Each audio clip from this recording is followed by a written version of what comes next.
নমস্কার বন্ধুরা, বাসন্তী রান্নাঘরে আপনাদের স্বাগত জানাই। গরম প্রায় পড়েই গেছে বললে চলে। আজকে আমি নিয়ে এসেছি সজনে ডাঁটা, আলু আর ডিম দিয়ে একটি খুব সুন্দর রেসিপি। এই রেসিপিটা মাছ মাংসের স্বাদকেও হার মানাবে, এতটাই টেস্টি হয়।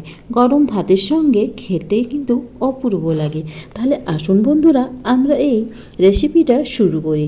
রেসিপিটা স্কিপ না করে পুরো অবশ্যই দেখবেন, আর আমার চ্যানেলকে লাইক কমেন্টে সাবস্ক্রাইব অবশ্যই করবেন, এটা আপনাদের কাছে আমার অনুরোধ রইল। তাহলে আসুন বন্ধুরা, সব থেকে প্রথমে এখানে আলু, সজনে ডাঁটা আর ডিম নিয়ে নিয়েছি। ডিমটাকে ভালোভাবে সেদ্ধ করে ছাড়িয়ে নিয়েছি। আলু আর সজনে ডাঁটাটাকে এইভাবে লম্বা লম্বা করে কেটে নিয়েছি। পেন বসিয়ে দিয়েছি। পেনের মধ্যে সব থেকে প্রথমে আমি দিয়ে দিলাম 2 চামচ সরষের তেল। তেলটাকে ভালোভাবে গরম করে সব থেকে প্রথমে আমি আলুটাকে ভেজে নেব। আলুটাকে একদম লাল লাল করে ভাজবো। আলুর মধ্যে দিয়ে দিলাম 1 চামচ নুন, আর দিয়ে দিলাম আমি 1 চামচ হলুদ। নুন হলুদ দিয়ে সব থেকে প্রথমে আমি আলুটাকেই ভাজবো। তো বন্ধুরা, গ্যাসের ফ্লেমটা মিডিয়াম টু হাই রেখে আমি আলুটাকে ভাজবো। তো বন্ধুরা, এইভাবে আলুটাকে ভেজে নেব সব থেকে প্রথমে।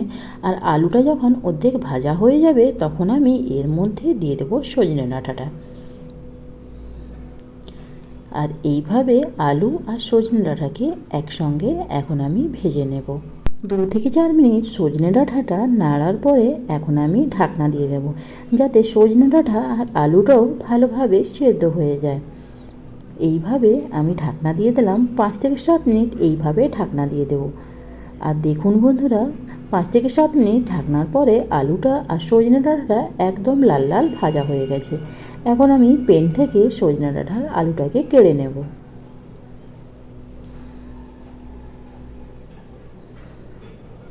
সবগুলো একসঙ্গে এইভাবে কেড়ে নিয়ে সেই তেলের মধ্যে এখন আমি ডিমটাকে ভেজে নেব। এক একটি করে সবগুলো ডিম এইভাবে দিয়ে দিলাম আমি। ডিমটাকে দেওয়ার পরে এখন আমি ডিমটাকেও ভালোভাবে লাল লাল করে ভেজে নেব। 4 পিসে এইভাবে ঘুরিয়ে ঘুরিয়ে ডিমটাকে আমি ফ্রাই করব।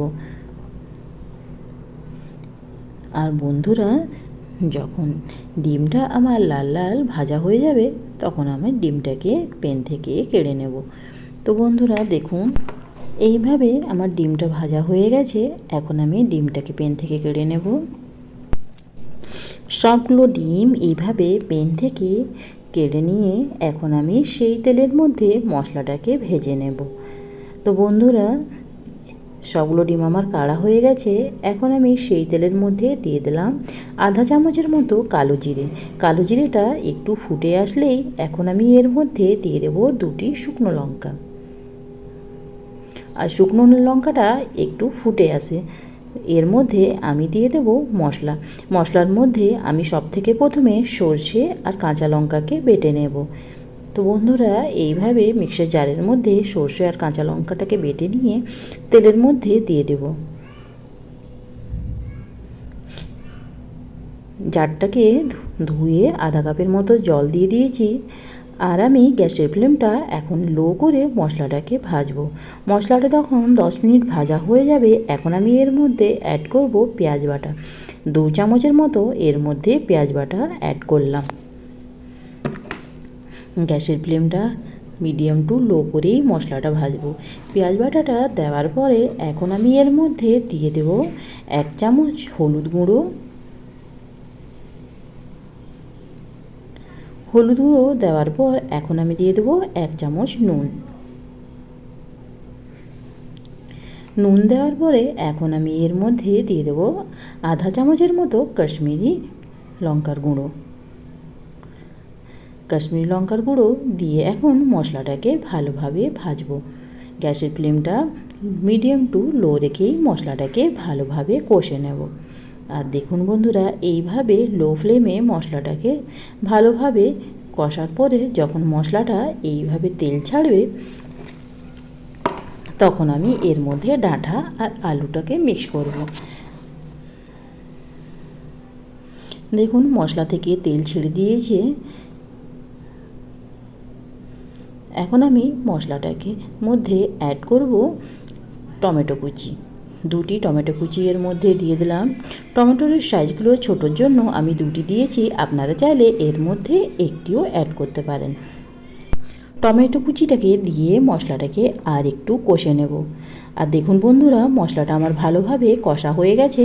এখন আমি এর মধ্যে ডাঁটা আর আলুটা মিক্স করে দেব। আলু আর ডাঁটাটাকে ভালোভাবে মশলার মধ্যে লো ফ্লেমে আমি কষে নেব।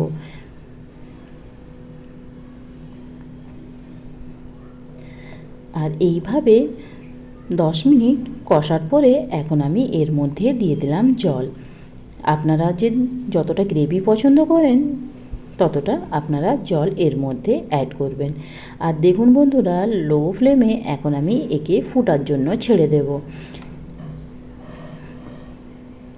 ডাঁটা আলুর পাতলা ঝোলের জন্য আমি এর মধ্যে দিয়ে দিয়েছি 1 গ্লাসের মতো জল।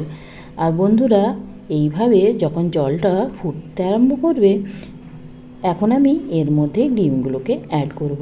ডিমগুলোকে এইভাবে চাকুর সাহায্যে মধ্যিখানে কেটে নেব, যাতে ডিমের মধ্যে মশলাটা ভালোভাবে ঢুকে যায়।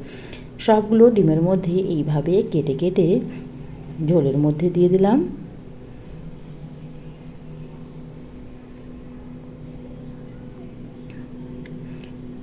তো বন্ধুরা, এইভাবে ঝোলের মধ্যে সবগুলো ডিম অ্যাড করে একটু নেড়ে নেব।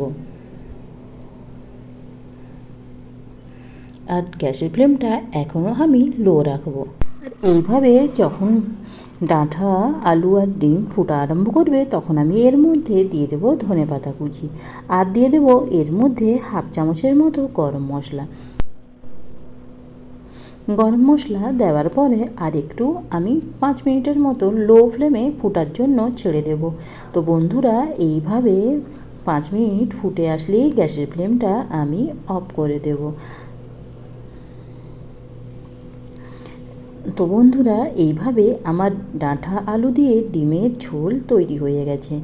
গরম ভাতের সঙ্গে কিন্তু এটা খেতে অপূর্ব লাগে। তো আপনারা এই রেসিপিটা অবশ্যই ট্রাই করুন, আর আমায় কমেন্ট করে বলুন আপনাদের এই রেসিপিটি কেমন লাগলো। ভালো লেগে থাকলে আমার চ্যানেলটাকে লাইক করুন, শেয়ার করুন, কমেন্ট করুন আর সাবস্ক্রাইব অবশ্যই করবেন। এটা আপনাদের কাছে আমার অনুরোধ রইল।